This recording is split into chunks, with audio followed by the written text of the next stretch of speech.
Nous allons commencer sur cette première conférence donc, concernant l'histoire des rêves. Je vais, dans un premier temps, faire un très bref rappel avant le 19e siècle d'une histoire occidentale des rêves. Alors, je m'en tiendrai prudemment à une histoire occidentale et je serai un peu schématique et je mettrai surtout l'accent sur le 19e siècle et donc, comme il vous a été dit, sur ce moment où s'élabore le projet d'une science des rêves. Alors, je voudrais ici donc vous présenter une gravure très connue de Goya, que Goya a intitulée le sommeil de la raison engendre des monstres. Et on peut très bien voir, vous voyez que le peintre, c'est un peintre qui est à sa table et qui s'est endormi. À côté de lui, il y a déjà à sa gauche, donc, et à notre droite, il y a un gros chat qui est déjà un peu monstrueux. C'est sans doute son chat qui petit à petit va se transformer en monstre de plus en plus. Donc on voit là comment le rêveur engendre des monstres à partir de perceptions extérieures, donc le chat qui est là, et à partir d'associations d'idées. Donc c'était un petit peu pour vous mettre en appétit à partir de cette gravure donc, que vous pouvez voir au musée de Lille. Alors je voudrais ensuite donc vous donner une citation du biologiste Yves Delage de 1920 qui nous dit « La science du rêve occupe une situation intermédiaire entre l'histoire et la biologie. Elle est une science d'observation en ce que l'observation y joue le rôle essentiel, mais elle est une science historique en ce sens que le rêve écoulé ne peut jamais être reproduit et qu'il est étudié, non directement, mais par l'intermédiaire du souvenir. » Et c'est là donc tout le paradoxe du rêve et de faire l'histoire du rêve, puisqu'au fond, c'est bien connu et depuis longtemps, Aristote le disait déjà, les animaux rêvent, mais seuls les humains font science de leurs rêves, font culture de leurs rêves, racontent leurs rêves, les écrivent et les publient. Et donc moi je vais remonter à un moment au 19e siècle où on a commencé donc à raconter les rêves et à en parler. Alors je vais maintenant donc vous parler très rapidement d'une très vieille tradition occidentale, donc la tradition de l'onirocritique et des clés des songes. Alors l'onirocritique, ça veut dire analyse des rêves en grec, ou encore on parle d'oniromancie. Et donc le premier auteur, celui dont on a gardé les manuscrits, c'est Artémidore, donc. Et Artémidore distingue les rêves naturels et les rêves prémonitoires.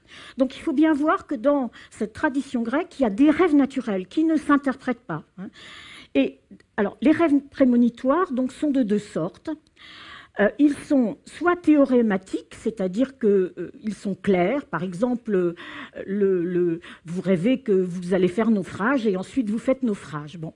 Et puis, il y a les rêves qu'on appelle allégoriques et qui veulent dire autre chose que ce qui apparaît dans le rêve. Et donc, c'est là qu'il faut un interprète et c'est là, évidemment, c'est pour ce problème-là qu'il y avait des interprètes de rêves sous l'Antiquité. Alors, les clés des songes vont être un genre d'écrit et de pratique qui va perdurer de l'Antiquité à nos jours. Vous avez encore, de nos jours, des dictionnaires de rêves qui vous donnent le sens des rêves. Et donc, ça, c'est tout à fait important. Et bien sûr, au XIXe siècle, la science des rêves va chercher à se démarquer de l'onirocritique. Alors, il ne faut pas parler d'une succession parce que c'est plutôt une coexistence, c'est-à-dire que il y a une science des rêves qui existe, mais il y a aussi des clés des songes qui subsistent. Et encore maintenant, c'est le cas. Si vous regardez sur Internet, vous trouverez par exemple des clés des songes. Alors, je voudrais ici vous donner un exemple de clé des songes peu connu. C'est au moment de la Première Guerre mondiale, donc ça s'appelle la dernière clé des songes, et c'est la couverture d'une clé des songes qui était destinée plutôt aux femmes. En général, les clés des songes sont plutôt destinées aux femmes. Nous sommes aujourd'hui la journée des femmes, et voilà. Donc c'est une femme qui est en train d'écrire à son compagnon. Elle a un portrait de lui et elle s'assoupit. Et à ce moment-là, dans son rêve, on voit apparaître son compagnon. Alors, c'est une clé des songes donc, qui avait été composée spécialement pour la guerre. C'est-à-dire que dans cette clé des songes, il y avait des termes guerriers, je ne sais pas, par exemple, des termes sur les fusils, les marques de fusils, etc. On pouvait rêver de cela, enfin du moins, c'est ce que supposait cette clé des songes. Et en même temps, on supposait par exemple que si les rêveurs voyaient des Allemands, eh bien c'était mauvais signe, et inversement, s'ils voyaient les Alliés, c'était bon signe. Donc voilà un usage de clé des songes qui s'est adapté à l'actualité. Mais en même temps, dans cette clé des songes pour l'année 1917, vous avez aussi tout un vieux fond de prédiction qui peut dater d'Artémidore. Donc vous voyez, c'est une sorte d'empilement avec l'apparition de termes nouveaux. Par exemple, on peut aussi suivre dans les clés des songes du XIXe siècle, parfois l'apparition du terme de guillotine, qui évidemment n'existe pas dans l'Antiquité. Vous voyez, des choses comme cela. Donc voilà. Alors, cette clé des songes, après 1917, elle va reparaître donc avec cette couverture-là. Vous voyez que c'est 1925. Et là, on n'a plus du tout une dame qui rêve d'un poilu, on a une dame avec les cheveux courts.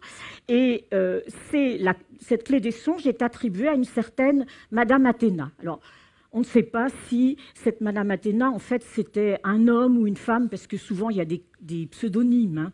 Mais en tous les cas, c'est la même clé des songes qui est rééditée. On enlève un certain nombre de termes liés à la guerre, mais on en laisse quand même un certain nombre.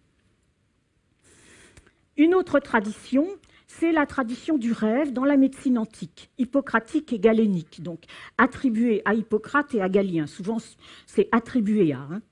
Alors, les rêves donc signalent la venue future ou l'existence non décelée d'une maladie. Donc, ils ont un rôle de prodrome ou de symptôme. Alors, je vous donne un exemple qui est toujours cité au XIXe siècle, le rêve de Konrad Gessner, qui est donc un naturaliste de Zurich au XVIe siècle, et il rêve d'un serpent qui le mord, et quelques jours après, il a un anthrax et il meurt. Cet exemple est toujours cité. Et donc, au XIXe siècle, cette tradition qu'on appelle de séméologie médicale des rêves ne sera pas déconsidérée comme celle des clés des songes dans la science des rêves, mais on l'évoquera toujours comme une possibilité et une possibilité curative. Alors, je passe très très vite, mais c'est quand même intéressant d'en parler parce que vous avez le christianisme qui arrive là-dessus. Et là, dans le christianisme, vous avez au fond trois types de rêves. Vous avez les rêves inspirés de Dieu, et bien sûr, vous avez les prophéties bibliques. Par exemple, dans la Bible, vous avez le rêve de Joseph. Vous avez les rêves qui sont liés au diable, et là, ce sont les cauchemars. Et c'est l'expérience des incubes, puisque le cauchemar s'appelle aussi un cube. Et donc, dans le cauchemar, c'est le diable qui s'unit avec le rêveur sous une forme masculine ou féminine. Mais il y a aussi, pour le christianisme, des rêves naturels qui viennent de l'âme, qui ne viennent pas d'un être extérieur. Et de ce point de vue-là, donc, les rêves ont une fonction autobiographique. Et bon, j'ai un collègue, donc, historien du Moyen-Âge, qui va republier bientôt un texte d'un certain Guibert de Nogent qui raconte ses rêves, et ses rêves donc, ayant une fonction de révélation de soi et de révélation de l'âme. Dans la perspective chrétienne aussi, on critique les superstitions, c'est-à-dire qu'on condamne la divination et on condamne les clés des songes avec cette ambiguïté qu'il faut à la fois condamner la divination, mais en même temps quand même préserver les leçons, les visions de la Bible. Hein. Il y a donc cette double chose. Alors, lorsqu'apparaît une science des rêves que je situerai à peu près fin 18e, 20e siècle, jusqu'au 20e siècle, donc, qu'est-ce qui est nouveau ? On va affirmer que tous les rêves, sans exception, sont des phénomènes naturels. Donc, on détruit la dichotomie qui était faite donc, dans les clés des songes entre rêves naturels et rêves prémonitoires. Il n'y a plus que des rêves naturels. Ils ne renvoient pas à l'avenir, comme le disaient les clés des songes, mais au passé du rêveur. On peut les observer en les notant au réveil ou peu après celui-ci. Et va se développer donc une pratique de l'écriture scientifique des rêves, avec des questions qui vont se poser d'ailleurs. Comment noter les rêves? Est-ce que ces transcriptions sont fiables? Est-ce qu'on ne rajoute pas des choses aux rêves? Comment on reconstruit son rêve? Faut-il vraiment raconter les rêves comme des récits ou faut-il les raconter de façon beaucoup plus comme un rêve, comme en style télégraphique, par exemple. Enfin, toutes ces questions se posent à la fin du XIXe siècle par rapport aux rêves. Et c'est là qu'apparaît le projet donc, de faire une science des rêves, essentiellement les rêves actuels, donc les rêves notés par le rêveur, mais aussi on s'intéresse à l'histoire des rêves et à l'histoire des superstitions, notamment dans l'Antiquité. Donc on commence à faire une histoire des rêves et on commence à s'intéresser aussi aux rêves de ceux qu'on appelle les primitifs et qu'on appellera ensuite, disons, les peuples différents de nous. Et donc là, il va se développer à partir de cela une histoire des rêves et une anthropologie des rêves. Ce qui me semble important aussi, c'est qu'au XIXe siècle apparaissent ce que j'ai appelé des savants rêveurs. Ce sont donc surtout des hommes, tout simplement parce que les femmes au XIXe siècle n'ont pas d'insertion académique ou très très peu. Donc, ces savants rêveurs donc, peuvent être spécialistes de médecine ou de philosophie, mais ils peuvent aussi être, comme vous le voyez, donc physiciens, historiens, sinologues, philologues, biologistes, sociologues. Alors je vous ai mis ici les dates de des différents travaux de ces savants rêveurs. Vous avez par exemple le livre d'Elbeuf qui est exposé là, et vous voyez qu'il publie en 1885 donc, un livre qui s'intitule « Le sommeil et les rêves ».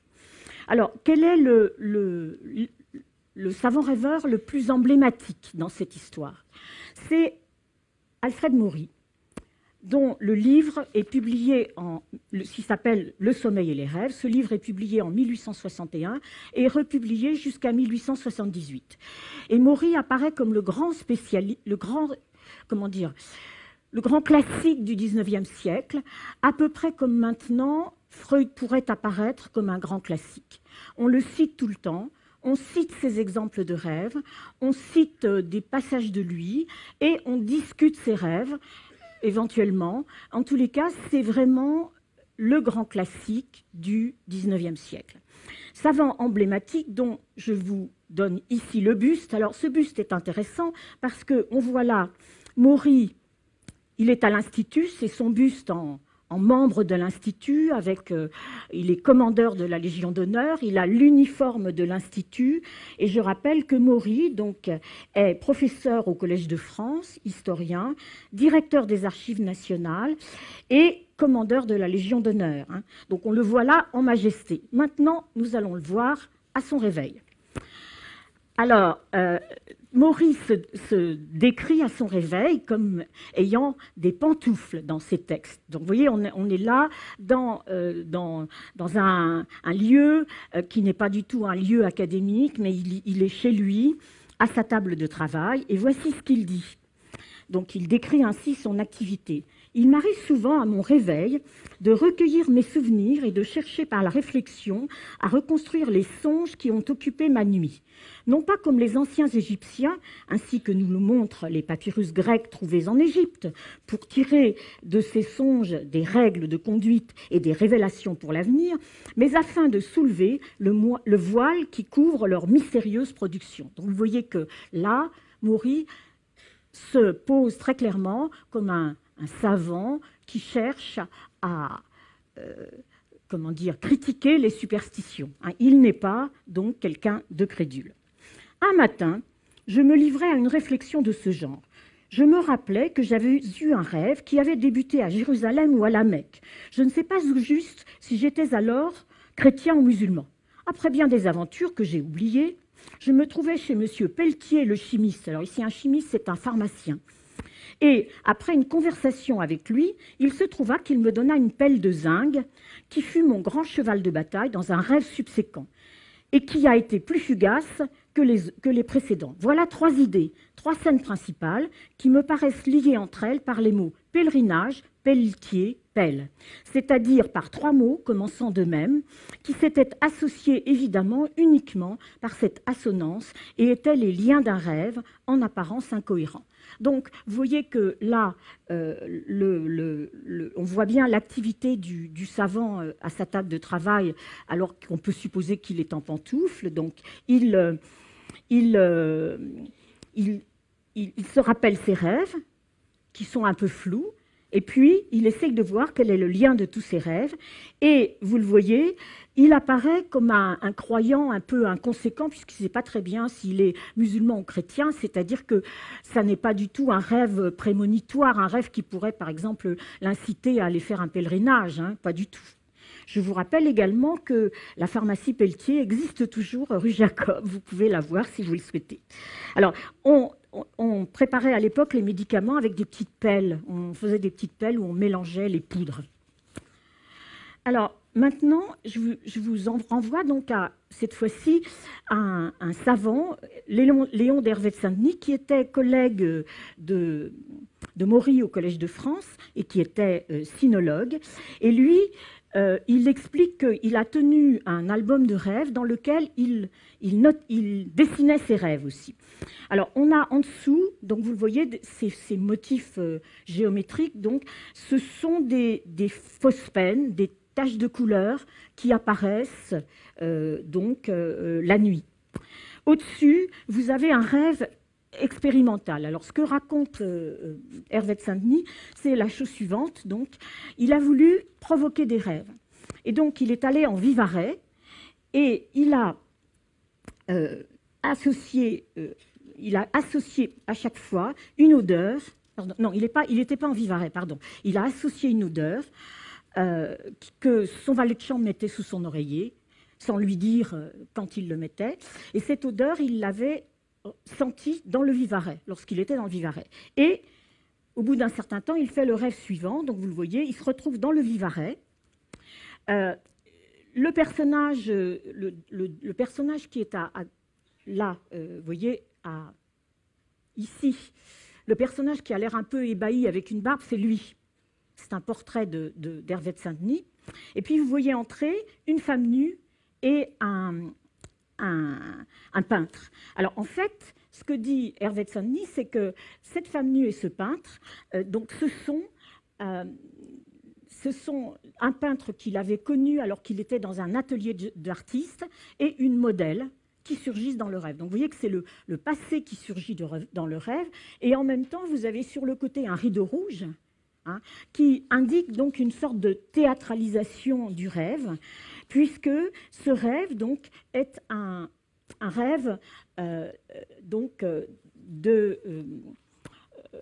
c'est un rêve conscient. Il est conscient de rêver. J'en reparlerai tout à l'heure.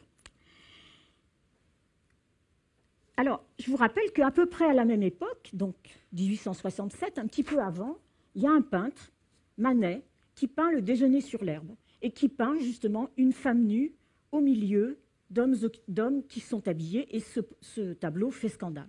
La gravure d'Hervé de Saint-Denis ne fait pas scandale. Elle est peut-être d'ailleurs, faite pour répondre à Manet. J'en arrive maintenant donc à ce que j'appellerais la physiologie des rêves au XIXe siècle. Les rêves donc sont conçus comme des expressions du corps et comme des expressions des sensations internes du corps. C'est un thème qui apparaît beaucoup au XIXe siècle, et je vous rappelle qu'il y a un livre de mon collègue Georges Vigarello qui est consacré donc aux sensations internes. Ces sensations internes, elles sont doubles. Elles peuvent prendre d'autres formes, mais le principal, c'est cela. Sensations internes digestives. Donc, quand on digère mal, on a des cauchemars. Donc, vous voyez que le cauchemar, cela ici, ça n'est plus le diable qui pèse sur vous, c'est simplement une mauvaise digestion. Et puis enfin, il y a des sensations internes génitales, c'est-à-dire que les sensations venues des organes génitaux remontent et s'expriment en rêve, de sorte que les rêves érotiques sont souvent cités, et il n'y a pas un interdit sur le fait de citer des exemples de rêves érotiques. Bien sûr, on ne donne pas le contenu, mais on en parle. Les rêves, enfin, peuvent être une expression autonome du cerveau qui, en quelque sorte, fonctionne par lui-même. Et de ce point de vue-là, les rêves se ressemblent à des hallucinations ou à des délires, hein, puisque, en quelque sorte, c'est le cerveau qui fonctionne indépendamment de sensations extérieures comme de sensations internes.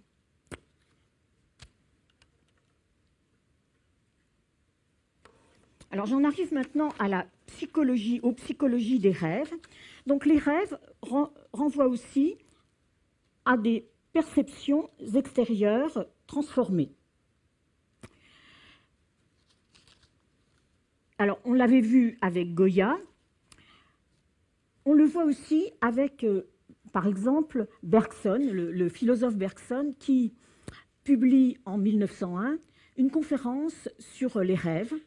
Et il raconte l'un de ses rêves dans lequel il est en train de faire une conférence, dans le rêve évidemment, et il est hué par la salle, ce qui évidemment n'est pas du tout sa situation ordinaire, puisque c'est un conférencier extrêmement adulé. Et tout le monde crie « à la porte, à la porte ». Et à ce moment-là, il se réveille, et ce sont les aboiements d'un chien qui se sont transformés dans son rêve et sont devenus « à la porte, à la porte ». Donc ça, c'est un mode d'explication qui est très fréquent au XIXe siècle. Il y a le mode d'explication par les associations d'idées. Alors, on en a eu deux exemples avec Goya, puisqu'on a vu comment le chat se transforme en une sorte de chauve-souris et puis une sorte d'animaux fantastiques. Et puis on a vu l'exemple de Pelletier, pèlerinage chez Maury. Donc on suppose que pour comprendre la formation des rêves, donc, il y a des associations qui sont sous-jacentes au rêve tel qu'on le voit la nuit ou tel qu'on l'entend la nuit, puisqu'il y a aussi des aspects, bien sûr, auditifs dans le rêve.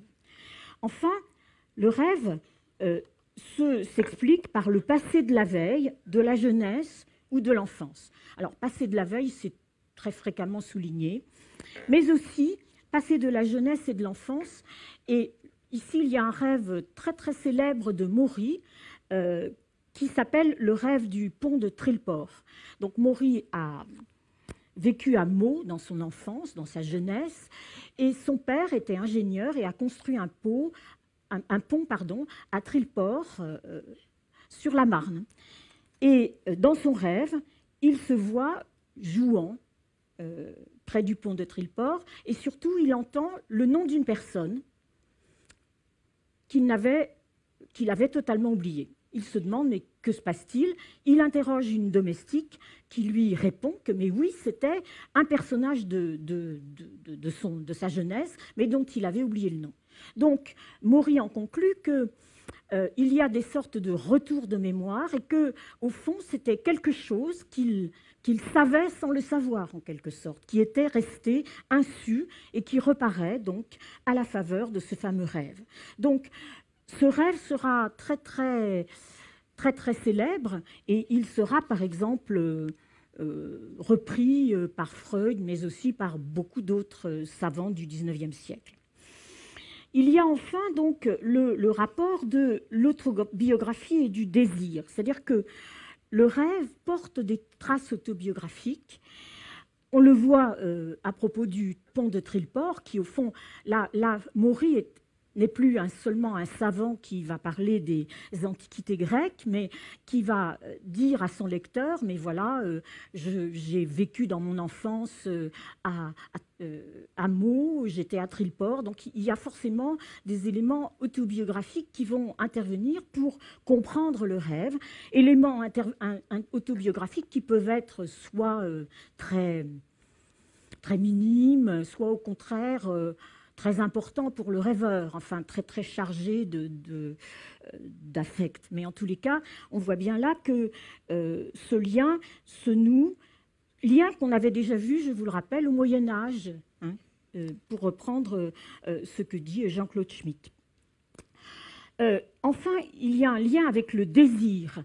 Et par exemple, on voit Hervé de Saint-Denis raconter l'un de ses rêves dans lequel il fait apparaître de belles odalisques, donc, qui rappellent évidemment des tableaux d'Ingres ou de Delacroix. Hein, et ces belles odalisques, donc, correspondant à son désir.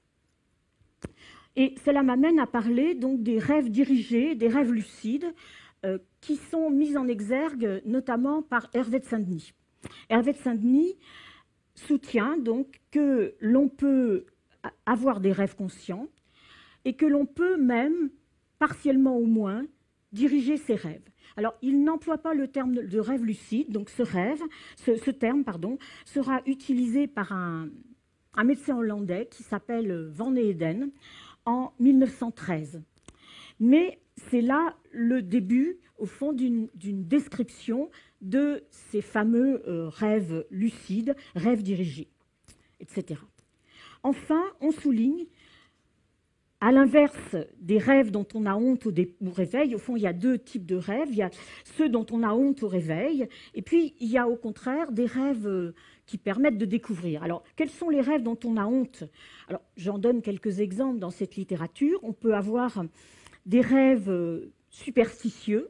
Par exemple, Maury explique que, alors que dans son travail d'historien, il critique les superstitions, eh bien, il se retrouve dans ses rêves superstitieux. Par exemple, dans un de ses rêves, il se voit guéri par le sang d'un saint qui coule. D'un saint, S-A-I-N-T, hein, voilà, donc dans une sorte de pèlerinage. Rêve également, donc, incestueux. C'est par exemple Delboeuf qui souligne qu'on peut avoir dans le rêve des visions incestueuses. Enfin, on trouve certains exemples, chez Hervé de Saint-Denis, par exemple, des rêves qu'on appelle à l'époque invertis, c'est-à-dire, par exemple, un rêveur qui rêve qu'il embrasse un autre homme et qui se réveille très vite, horrifié. Ça, c'est donc les rêves dont on a honte au réveil. Et puis, on pourrait parler aussi des découvertes en rêve. On met en évidence, au XIXe siècle, donc, l'importance de ces rêves qui pourraient être des rêves créateurs. Toute la question se pose, sont-ils créateurs ou non? Et là, il y a un exemple qui est toujours cité, qui est l'exemple de la sonate de Tartini. Tartini donc, est un compositeur italien du XVIIIe siècle et il a raconté à un astronome au XVIIIe siècle une anecdote selon laquelle donc, il avait vu le diable en rêve. Le diable avait joué une sonate magnifique et puis il s'était réveillé, il n'avait pas retrouvé la sonate.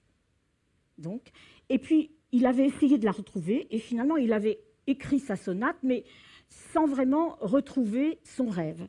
Donc vous voyez qu'il a composé en quelque sorte à partir d'un oubli inoubliable, on pourrait dire, hein, si on veut utiliser un peu une expression de cet ordre. Alors ce récit de rêve, qui est assez complexe, tel que je vous le raconte dans le texte original, en fait, il va s'accréditer au XIXe siècle sous une forme simplifiée et merveilleuse, qui sera la suivante. Tartini voit le diable, il se réveille et aussitôt, il écrit sa sonate sous la dictée du diable, ce qui est quand même un petit peu différent. On s'intéresse aussi à d'autres types de découvertes qui sont auxquels on s'attendrait moins. Par exemple, on s'intéresse aux découvertes mathématiques en rêve. Et il y a toute une enquête qui est faite au début du XXe siècle sur les rêves des mathématiciens. Trouvent-ils des solutions à leurs rêves ou pas, etc. Et cette enquête, elle mobilise 80 mathématiciens. Ça intéresse les mathématiciens et certains d'entre eux, dans leurs réponses, font intervenir la notion d'inconscient ou de subconscient. On va en reparler tout à l'heure. J'en arrive maintenant, donc, je voulais quand même vous faire voir une belle gravure de Jean-Jacques Granville qui date de 1847, donc, et qui s'intitule « Une promenade dans le ciel ». Et vous voyez que là, le rêve fonctionne autour d'associations d'images. Et Hervé de Saint-Denis, donc celui dont on a vu là tout à l'heure le rêve du Vivarais, eh bien Hervé de Saint-Denis cite souvent Granville comme une sorte de modèle pour comprendre les rêves. Vous avez d'autres gravures de Granville, enfin je vous ai laissé juste celle-là, parce que je trouve qu'elle est assez belle. Nous en arrivons maintenant donc à la notion d'inconscient, de subconscient et de sentiment à la fin du XIXe siècle et au début du XXe siècle. Je pense que c'est vraiment à la fin du XIXe siècle que l'on va se mettre à parler d'inconscient et de subconscient. Auparavant, on parle d'automatisme, ce qui est proche mais quand même assez différent, il faut bien dire. On découvre, enfin on ne découvre pas, mais disons, on met l'accent sur la psychologie affective à la fin du XIXe siècle, sur l'importance de la vie affective, l'importance du désir, l'importance de ce qu'on appelle les tendances, etc. Et on met de plus en plus aussi l'accent sur l'idée qu'il y a des actes psychiques inconscients. Subconscient ou inconscient. Alors, subconscient sous la conscience, c'est plutôt un terme qui est utilisé par un psychologue qui s'appelle Pierre Janet. Et inconscient, c'est Freud, bien entendu, mais aussi d'autres psychologues qui parlent d'inconscient. Donc, Freud se situe dans un courant où on parle d'inconscient. Alors, ça ne veut pas dire que ce qu'il dit sur l'inconscient comment dire, se rattache, est pas du tout original. Simplement, il est dans un contexte intellectuel dans lequel on cherche l'explication des rêves dans des processus psychologiques inconscients. Alors, je pense, enfin, c'est une hypothèse que je fais, que Freud, on pourrait le décrire comme, par rapport à toute l'histoire que je vous ai racontée un petit peu, comme un héritier créatif qui reprend un certain nombre de traditions. Il reprend la tradition des clés des songes, puisque lui soutient que les rêves s'interprètent et qu'ils s'interprètent de façon qu'Artémidore aurait appelée allégorique, hein, puisqu'ils ont un sens caché. Donc, mais contrairement à Artémidore, évidemment, les rêves s'interprètent pour Freud par rapport au passé et pas de façon prémonitoire par rapport à un futur. Et de ce point de vue-là, il est tout à fait dans une posture de savant combattant les superstitions, posture des savants de son siècle. Donc il reprend à la psychologie savante des rêves de son époque plusieurs choses, comme vous l'avez vu, l'idée du passé qui explique les rêves, l'idée de l'inconscient, même s'il donne un sens nouveau à l'inconscient, et puis l'importance des associations d'idées, par exemple. Et enfin, tout de même, il ne faut pas oublier qu'au XIXe siècle, on met l'accent sur les rêves érotiques.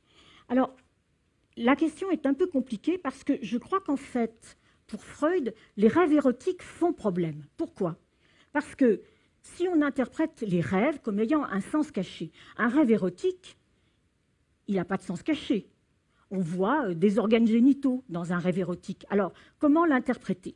Et bizarrement, dans la première édition de l'interprétation du rêve, Freud rattache ces rêves érotiques, au fond, à l'organisme, à des thèmes organiques, et il n'en fait pas des rêves à interpréter. Ensuite, il en rajoutera dans l'interprétation du rêve, mais dans la première édition, il est plutôt embarrassé par cette question des rêves érotiques. Alors, qu'est-ce qui est nouveau chez Freud? C'est qu'il affirme évidemment que tout rêve s'interprète donc comme la réalisation d'un désir. Et cela, si j'en arrive à l'accueil français et francophone, cela, au fond, fait problème, non pas parce qu'on refuse le fait que les rêves s'interprètent par rapport à la réalisation d'un désir, mais plutôt qu'on refuse la généralisation que fait Freud. On dit les rêves s'interprètent par rapport à la réalisation d'un désir, mais pas tous, pas tous. Alors que Freud, lui, soutient que tous les rêves s'interprètent comme cela, du moins en 1900. Enfin, donc, par la suite, puisque je crois qu'il faut aussi préciser que le livre de Freud, l'interprétation du rêve, et ici je renvoie à un livre que je vous citerai tout à l'heure, c'est un livre feuilleté, c'est un livre en quelque sorte avec des couches sédimentaires. Et il a accompagné Freud pendant plus de 20 ans. Donc, il y a eu des éditions successives qui ont changé. Dans la première édition, l'accent est très peu mis sur la sexualité. Et c'est ensuite que Freud met l'accent sur la sexualité. Et c'est ensuite d'ailleurs qu'il va être taxé de pansexualisme. Donc on voit là que la réception de Freud, l'accueil fait à Freud en France est un peu plus compliqué que simplement une résistance, même si effectivement on peut penser qu'il y a eu des résistances à sa thèse. Alors, ce que je crois aussi, c'est que Freud invente une nouvelle pratique et thérapeutique des rêves. Et de ce point de vue-là, peut-être se situe-t-il dans la tradition d'Hippocrate et de Galien, cette tradition médicale. Alors bien entendu, c'était une interprétation en fonction de symptômes corporels, mais c'est quand même intéressant de voir que dans la médecine de son temps, il y avait cette tradition. Et d'ailleurs, il cite Galien et Hippocrate, et il cite des auteurs qui en parlaient, donc il connaissait bien cette tradition. Donc on pourrait dire que, vous le voyez, Freud se situe à l'intersection de cette tradition thérapeutique médicale, de la tradition des clés des songes, mais évidemment il refuse les superstitions, et enfin de la psychologie des rêves de son époque. Alors, pour terminer, je voudrais ici vous présenter quelques images de rêves qui sont peu connues. C'est pourquoi je me disais que c'était un peu plus intéressant pour vous. Donc, il s'agit c'est très bien. Il s'agit de cartes postales donc, qui ont été éditées pendant la Première Guerre mondiale. Alors, il y a eu énormément de cartes postales qui ont été éditées et elles se vendaient souvent dans les cantonnements.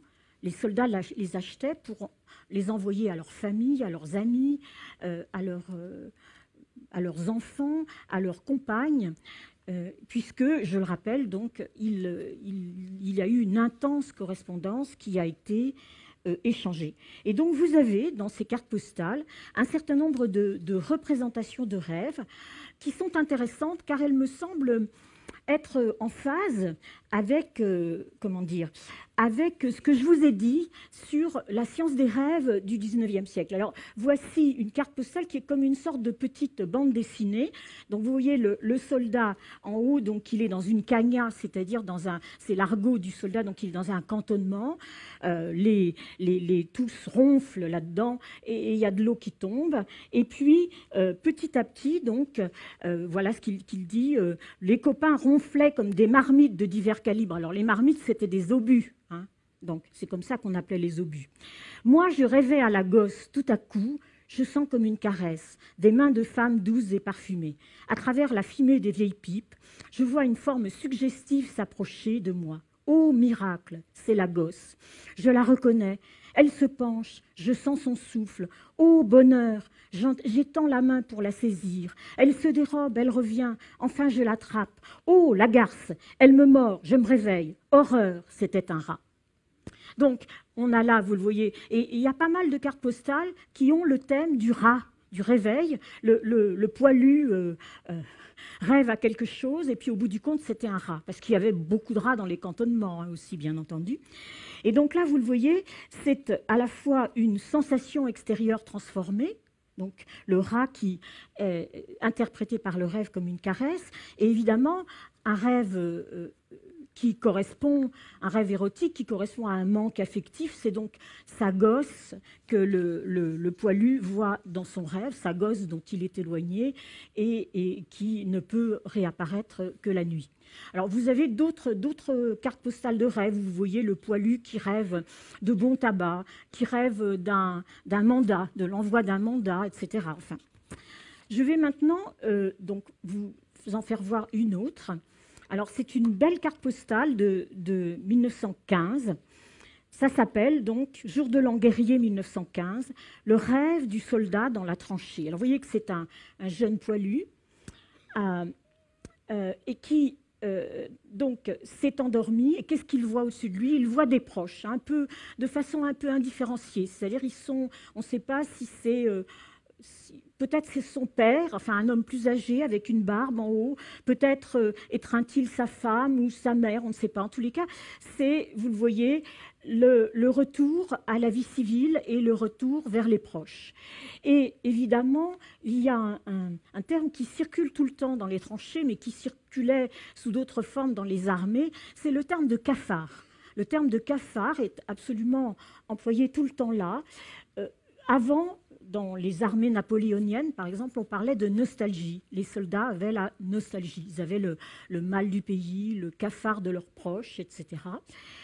Et évidemment, on peut se demander si Jour de l'an guerrier 1915, ça n'est pas un commentaire ironique, hein, puisque qu'est-ce qu'il fait? Il rêve. Et vous voyez qu'il a une position. Alors ça, c'est important, parce que dans l'iconographie, pour exprimer la mélancolie, c'est traditionnel hein, dans les tableaux, on met sa main gauche sur son front. Or, lui, il a la main gauche sur son front, le jeune soldat. Donc, voilà un autre rêve de soldat. Enfin, maintenant, je vais passer à un cauchemar. Cauchemar de Prussien, ce qu'il dit en rêvant. Alors, vous le voyez, là, c'est un ennemi, c'est tout au début de la guerre.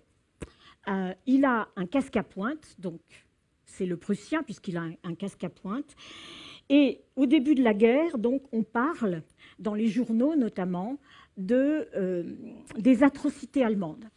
Donc là, le Prussien, il a de nouveau la posture de la mélancolie. Il met sa main donc gauche, il met sa main à son front. Non, c'est plutôt sa main droite, d'ailleurs, je dis des bêtises. Mais qu'est-ce qu'il revoit dans ce cauchemar? Il revoit toutes les atrocités qu'il a faites. Alors, on a tiré sur des prêtres, on a incendié Louvain, donc je rappelle que c'est le moment où l'armée allemande envahit la Belgique, on tire sur une ambulance. Donc, vous voyez, toutes les exactions allemandes, il les revoit en quelque sorte dans ce cauchemar de Prussien. Et bien entendu, là, on a une utilisation patriotique des représentations de rêves, puisque seuls les ennemis sont censés avoir des cauchemars. Et vous avez énormément de cartes postales, enfin énormément, vous en avez beaucoup en tous les cas, de Prussiens qui revoient. Alors il y en a certains, par exemple, qui revoient, ils ont très très peur, ils revoient les 125 Français, c'est-à-dire les fusils français qui leur apparaissent en cauchemar. Donc là, semble-t-il, d'après ces représentations, donc, les Français n'ont pas de cauchemar. Alors, bien entendu, on est là dans un contexte de stéréotypes et de je dirais, voilà, quoi, patriotique. Hein. On n'est pas du tout dans quelque chose qui correspond à une réalité, parce qu'on peut faire l'hypothèse qu'il y a bien eu des soldats français qui ont fait des cauchemars. Hein.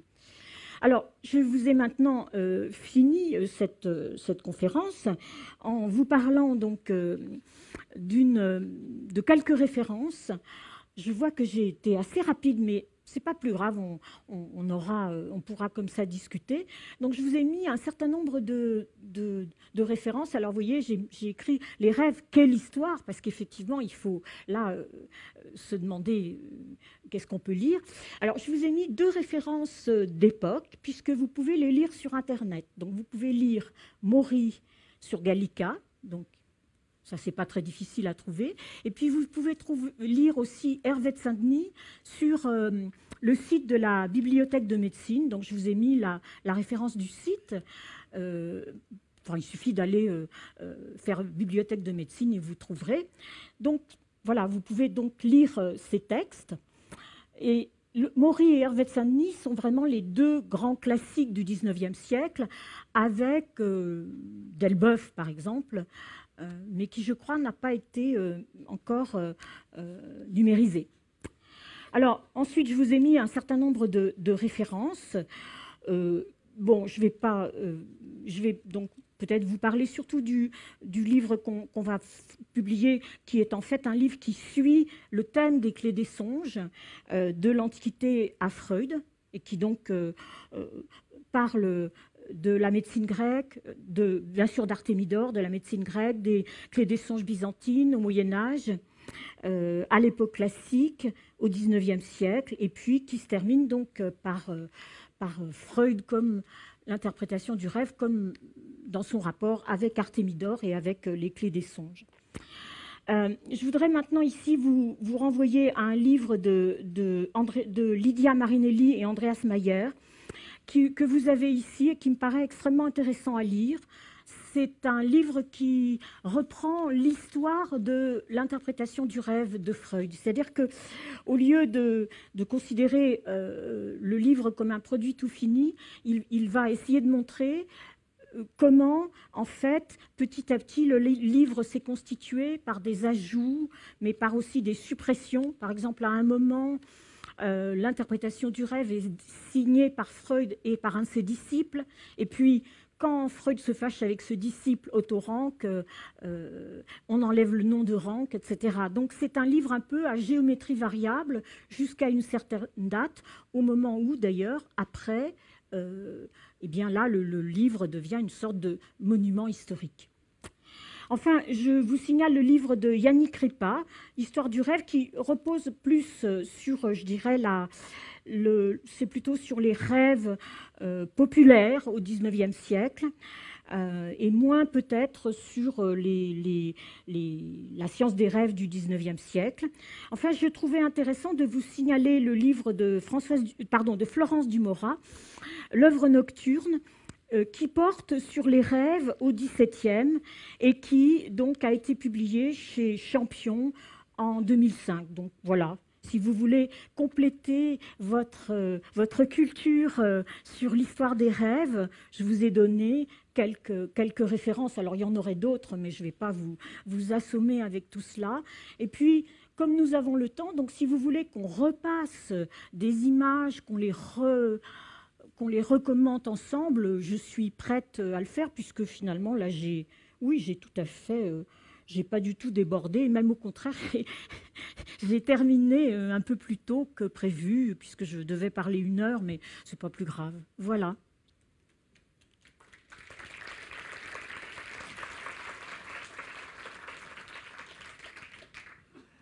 Merci beaucoup, Jacqueline Carrois. Donc, oui, maintenant la parole est à vous. Si vous souhaitez poser des questions, vous avez des remarques à faire, je vous demande de lever la main et je ferai circuler le micro.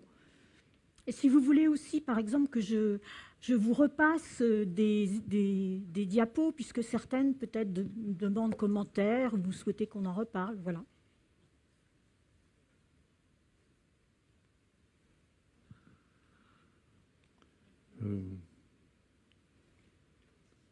Ça y est, je peux parler? Bon. Elle n'a pas l'air de m'entendre. Madame? Oui, mais si, j'écoute, mais c'est parce que je suis dans le noir, je ne vois pas les gens. Voilà. C'est pour ça, j'ai l'air... Bon, d'accord, entendu. Ce que je voulais vous demander, c'est la chose suivante. Lorsque je me souviens de mes rêves, pendant mon rêve, au moment où je prends connaissance du rêve, ça me paraît tout à fait réel. Il n'y a pas de différence entre la réalité ordinaire et le rêve chez moi. Par contre, là où il y a une grande différence entre la réalité éveillée et le rêve, c'est que dans le rêve, il n'y a jamais de continuité. Jamais de continuité. Je rêve toujours de quelque chose de différent, alors que dans la vie ordinaire, il y a une continuité. Je suis assis ici dans mon fauteuil, même si je m'endors, je me réveille dans mon fauteuil. C'est ce que j'appelle une continuité. Ce que je voulais vous demander, vous qui avez étudié les rêves, est-ce qu'il y a dans les histoires, des histoires qui se rapportent aux rêves, des gens qui ont rêvé des rêves avec continuité? C'est-à-dire, comme vous pourriez rêver d'un film par première partie, deuxième partie, troisième partie. Est-ce qu'il y a des gens qui ont eu ça dans l'histoire des rêves, à votre connaissance ou pas? Alors, je voudrais dire que l'historienne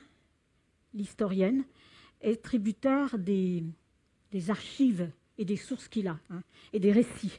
Donc, je vous l'ai montré à propos du rêve de Tartini, par exemple, hein. Donc, il y a des rêves qui sont racontés de façon en continu dans ce type de source. Mais est-ce que c'est une question, je crois, la question, il faut plutôt poser la question, c'est une question qui s'est déjà posée à la fin du 19e siècle. Donc il y a eu tout un débat, notamment dans une revue qui s'appelait la Revue philosophique, et on s'est demandé au fond comment raconter les rêves. Et est-ce que au moment même où on se réveille, on ne recrée pas une continuité? Est-ce qu'il ne faut pas au contraire déconstruire les rêves et essayer de retrouver quelque chose qui serait en fragments et en bouts d'image, hein?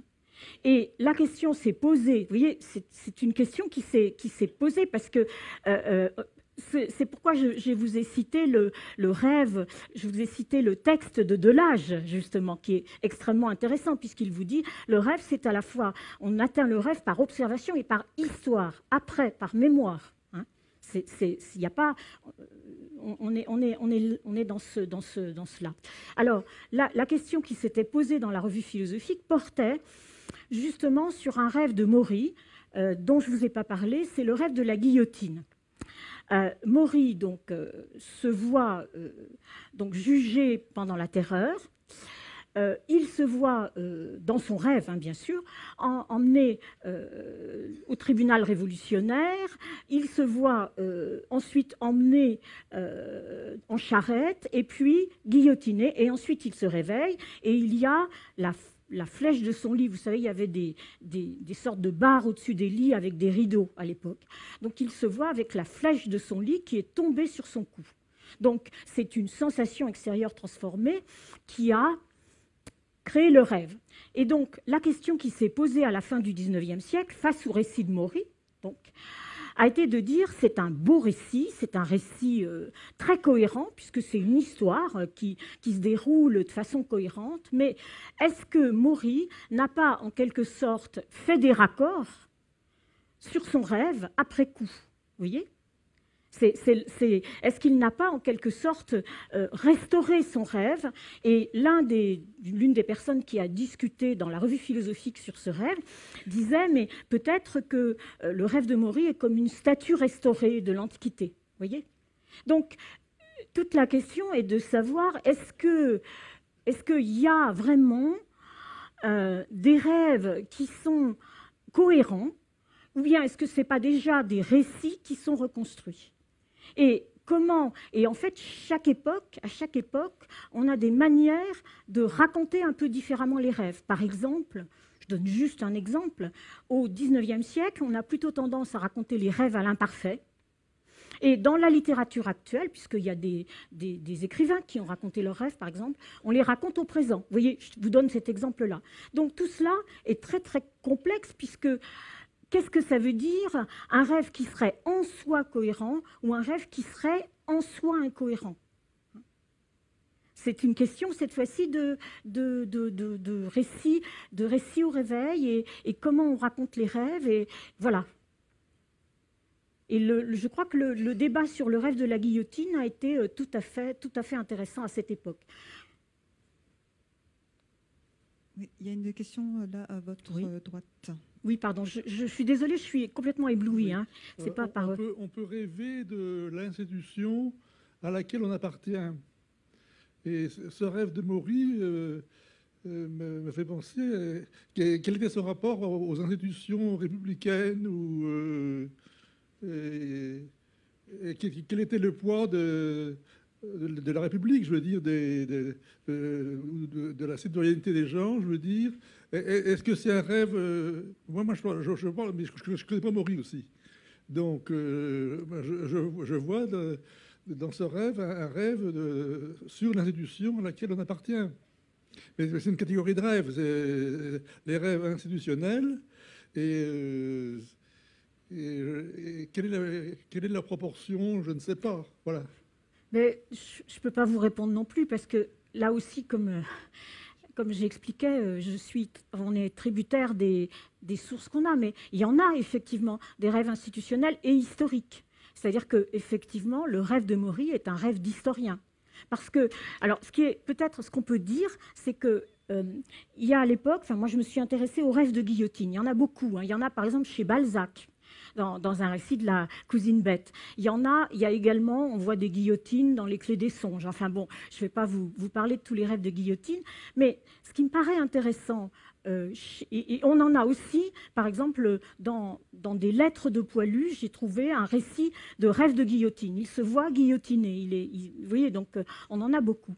Alors, ce qui est intéressant chez Maury, c'est qu'il se voit, lui, retourner à l'origine de la guillotine, à la terreur.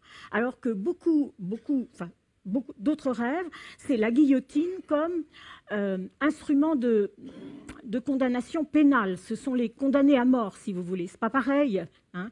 Donc, Maury revient donc à l'origine de la guillotine. Mais je suis d'accord avec vous, il peut y avoir tout à fait des rêves institutionnels. Alors, vous dire la fréquence, je ne peux pas vous répondre. Mais il y en a. Enfin, dans le corpus que j'ai étudié, il y a des rêves aussi qui peuvent, par exemple, jouer le rôle de prise de position indirecte, prise de position de fable indirecte, prise de position. C'est-à-dire, là aussi, on peut se poser la question, pourquoi est-ce qu'on publie tel rêve plutôt que tel autre? Parce que publier un rêve, c'est rendre public quelque chose. Donc, pourquoi est-ce qu'on publie ça plutôt qu'autre chose? Par exemple, vous avez un rêve de Maury, qui était donc un ami d'Ernest Renan, hein, et Ernest Renan, donc je vous rappelle que sa première leçon au Collège de France, donc c'est un historien, qui dit dans sa première leçon que le Christ était un grand homme. Et évidemment, c'est sous Napoléon III, Renan est démis. Bon. Et Maury raconte un rêve, publie un rêve dans lequel il voit le Christ qui est un homme, qui est malade et qui a vieilli. Vous voyez que publier ce rêve-là, c'est probablement une sorte d'allusion à son ami Renan, mais évidemment, il publie quelque chose qui a beaucoup moins de risques pour lui, puisque ça n'est qu'un rêve. Donc on peut voir, on peut comme ça faire continuer votre proposition qui me paraît tout à fait intéressante et voir des rêves institutionnels. Alors Maury se voit aussi, par exemple, beaucoup dans la bibliothèque de l'Institut. Il est membre de l'Institut, il y a plusieurs rêves qui ont ce cadre-là. Et il se voit avec des collègues, vous voyez ? Bonsoir madame. Oui. Je voudrais vous demander par quel mécanisme, lorsque l'on fait un rêve qui tourne au cauchemar et qu'on a conscience que l'on rêve, qu'on peut à tout prix se réveiller pour sortir du cauchemar. C'est-à-dire un cauchemar fait avec des petits-enfants qu'on oublie quelque part. Et d'un seul coup, on se dit non, non, non, mais je rêve. Il faut que je sorte de mon cauchemar parce que je sais que ce n'est pas la réalité et on se réveille réellement. Par quel mécanisme on arrive à... Si je suis une historienne, je ne suis pas ni une psychologue, ni une... Enfin, vous voyez, il y a des exemples comme ça, notamment chez Hervé de Saint-Denis. Hein. Vous avez effectivement des exemples de... Par exemple, dans l'exemple... On a conscience de faire un cauchemar et de dire non, ce n'est pas la réalité, il faut que je me réveille, Oui. Mais c'est l'exemple des rêves lucides. Si, c'est aussi, c'est en tous les cas un rêve dans lequel on a conscience de rêver. Mais il y a des cauchemars qui sont des rêves lucides. Hein, c'est pas du tout, qu'on pourrait assimiler à des rêves lucides. Van Eeden, qui est celui qui a créé les rêves lucides, il décrit des rêves comme ça. Hein. C'est-à-dire des rêves de cauchemar dans lesquels le rêveur cherche à se réveiller et se réveille. Je vous en ai raconté un, l'exemple du rêveur d'Hervé de Saint-Denis qui se voit en train d'embrasser un jeune homme et qui sort de son rêve brusquement. Donc il y a des exemples de cauchemars de ce type. Je ne sais pas si je ne peux pas vous dire quels sont les mécanismes, puisque enfin, je ne vais pas. Pour Hervé de Saint-Denis, donc, il existe effectivement. Alors, la théorie qu'avance Hervé de Saint-Denis, si vous voulez, donc, c'est que dans ce type de rêve qu'il valorise, la volonté n'est pas totalement absente. Donc, vous voyez, ça repose sur une psychologie de la volonté. Alors, c'est la psychologie de l'époque. Hein, et donc, la volonté n'étant pas absente, on peut arrêter son rêve, on peut l'orienter à l'intérieur même de son propre rêve. Alors que Maury, alors il y a un débat entre Maury et Hervé de Saint-Denis notamment, et Maury lui dit non, dans le rêve nous sommes plutôt dans l'automatisme, nous sommes emportés dans notre rêve et nous pouvons très très rarement avoir conscience de notre rêve. Voilà. Mais Oui. Bonjour, bonsoir. Je voulais vous poser une question sur... Vous avez évoqué l'inconscient, le subconscient, oui. Et vous avez rapproché ça aux théories de la psychologie des rêves du 19e siècle. Oui. Fin du 19e siècle. On sait aussi que c'est Freud qui a développé cette... Bien sûr, oui. Est-ce qu'auparavant, l'inconscient et le rêve pouvaient être liés chez certains commentateurs ou théoriciens, enfin, historiens? Alors, il me semble qu'on parle vraiment d'une relation du rêve à l'inconscient plutôt vers la fin du 19e siècle. Auparavant, comme je l'ai dit, on parle plutôt d'automatisme. Hein. Donc on va... alors, il y a un livre qui a été... La folie, par exemple, n'est pas reliée au rêve et à l'inconscient, pareil. Si, on fait bien sûr une analogie entre rêve et folie. Hein, tout à fait. Mais pas forcément à l'inconscient. En tout cas, il me semble que c'est plutôt à la fin du 19e siècle, oui, que l'on va... Ça va devenir vraiment un terme central à la fin du 19e siècle. Voilà. Et par ailleurs, alors il y a un livre qui est lu de façon... au plan européen, alors maintenant on l'a totalement oublié, mais c'est le livre de von Hartmann, qui est donc un livre sur l'inconscient, espèce de grand fourre-tout ce livre, mais qui fascine tous les psychologues, qui est traduit en France très très tôt. Et Hartmann valorise, c'est assez intéressant, il valorise alors beaucoup de sources de l'inconscient, hein. C'est une espèce de fourre-tout, si j'ose dire. Et il valorise également la sexualité, à la suite de Schopenhauer, en disant que c'est vraiment la sexualité qui est ce qui, comment dire, oui, meut l'homme. Donc, alors après, ce serait un peu long de parler de différencier les différentes conceptions du subconscient, de l'inconscient, etc. Mais ce que j'ai voulu simplement souligner, c'est que Freud se situe dans un contexte où il n'est pas du tout, il est même habituel de parler d'inconscient. Alors, c'est peut-être pas le même inconscient que celui dont parlera Freud, on est bien d'accord, mais c'est habituel, c'est un mot qui est utilisé avec celui de subconscient. Enfin, alors il y a des nuances. Et la folie, alors la folie, elle est reliée à l'automatisme aussi, au début du 19e. Pardon ?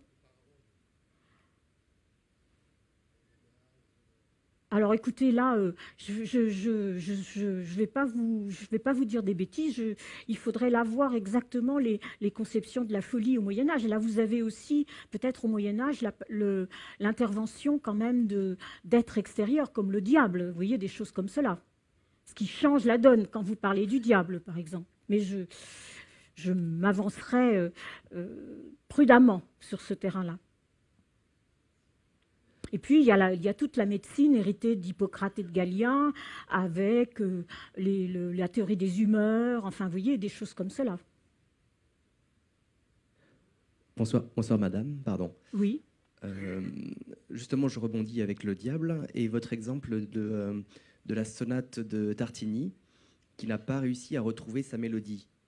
Et je me posais la question, est-ce que le rêve est forcément narratif ou est-ce qu'il peut y avoir une partie conceptuelle? C'est-à-dire, au lieu que le diable lui joue une musique, est-ce que le diable aurait pu lui dire « Je suis en train de te jouer la plus belle musique que tu as écoutée » Et ça, quelque part, il a été convaincu qu'il a écouté de musique alors qu'il a juste été berné par le diable finalement.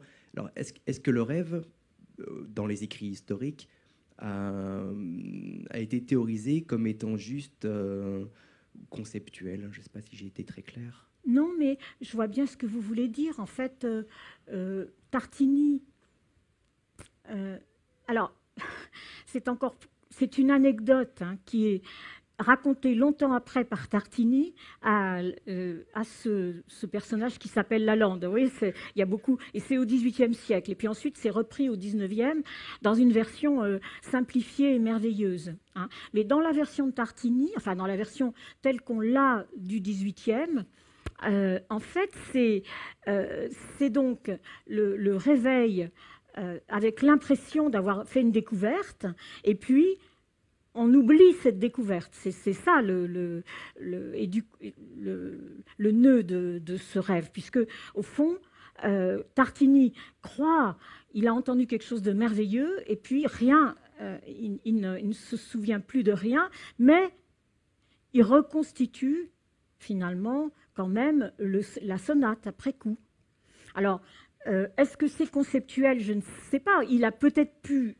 Enfin, il me semble que d'après le récit, il faudrait revoir le récit, mais il a entendu la sonate, il aurait pu la voir transcrite en notes de musique, puisque c'est un musicien, je ne peux pas vous dire.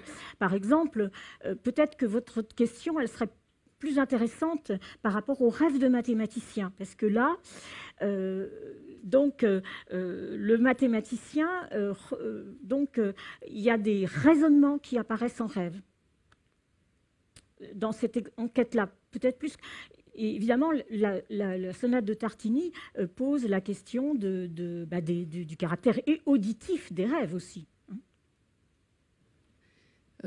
Bonjour, merci.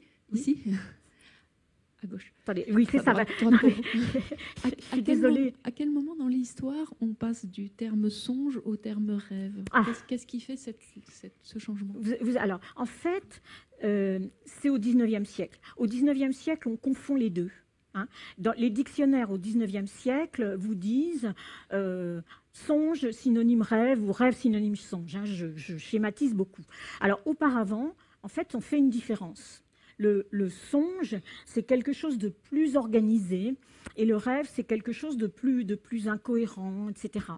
Mais c'est vraiment au XIXe siècle que là, le songe, c'est aussi quelque chose qui peut être plus merveilleux. Vous voyez, on parle de clé des songes. Alors que, en fait, au XIXe siècle, on va confondre les deux, et le terme songe va devenir un terme, je dirais, plus poétique peut-être. C'est vrai que maintenant, on dit plutôt un rêve et un songe, ça fait un peu plus recherché, voilà. Et c'est vraiment à ce moment-là, dans les dictionnaires, c'est très clair.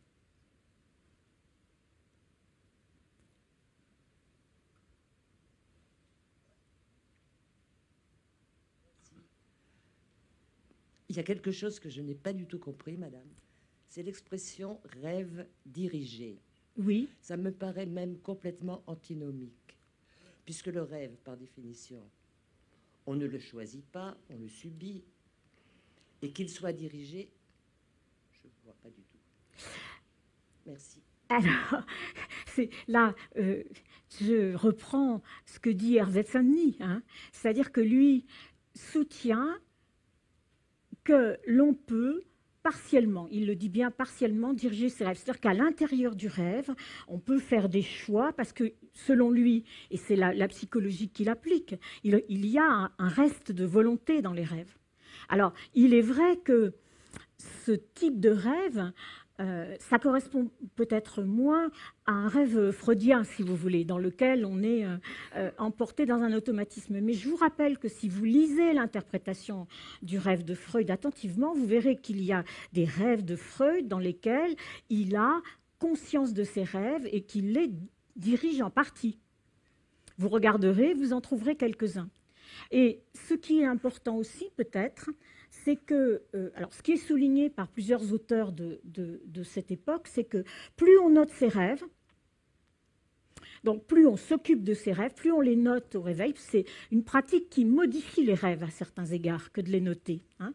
Et plus on les note, et plus on fait des rêves avec la conscience de rêver, voire avec l'impression qu'on peut les diriger. Voilà. Et ça, on le trouve dans cette littérature. Alors là, je ne vous réponds que comme cela, parce que je crois qu'en fait, si je vous disais ma propre expérience, moi, je n'ai pas beaucoup cette expérience-là, personnellement. Hein, bon. Mais il n'empêche qu'il y a des gens qui font état de cette expérience et qui valorisent cette expérience. Donc, voilà, c'est tout ce que je peux vous dire. C'est peut-être une illusion, mais je ne sais pas. Bonjour madame, ici. Oui. Je ne sais pas si c'est par souci d'économie de temps que vous n'avez pas du tout abordé, comme vous les avez prévenus au début, les autres parties du monde. Non, parce que... J'imagine que c'est très très large. Est-ce que malgré tout, vous pouvez dire s'il y a quelque chose de comparable par rapport à ce qu'on a eu en Europe? Est-ce qu'au début, il y avait quelque chose donc, qui était un peu plus mystique, disons, au niveau de la clé ce qui pourrait être comparable à la clé des songes, et après quelque chose qu'on a plus analysé? Alors, il y a des clés des songes un peu partout, hein. Alors maintenant, honnêtement, je peux difficilement vous répondre. Moi, j'ai participé à des colloques, effectivement, où il y avait des collègues qui nous parlaient des rêves en Inde, en Chine, mais je ne serais pas trop capable de ne pas vous dire des bêtises là-dessus. Simplement, ce qui, moi, me paraît peut-être quelque chose d'important, mais je crois qu'on trouve dans beaucoup de sociétés, c'est que souvent, on a tendance à mettre l'accent sur le caractère uniquement merveilleux des rêves, je dirais, exotiques, ou bien des rêves anciens.